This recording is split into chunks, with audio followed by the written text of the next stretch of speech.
Sa kasikatan din ng Barda Love Team, winish kaya noon ni David Licauco na maging sila ni Barbie?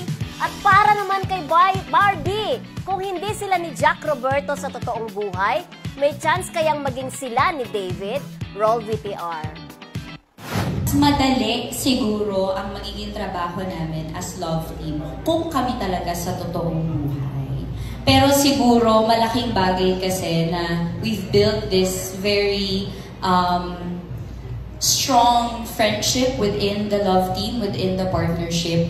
Kaya hindi na rin ganon kahirap for the both of us to work together. And to answer your question po, na if single ako, is there a possibility?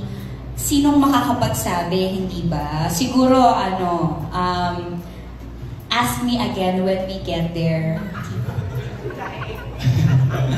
Hindi naman, siguro kasi paminsan kapag may co-work ka, di ba? For example, may love team ka, I think it's easier na parang, since lagi magkasama, di ba, na nasa eksena kayo, nasa teleserye kayo, meron kayo endorsements, magkasama kayo. So parang minsan mapaisip ko lang din, uy, mas madali siguro yung gano'n.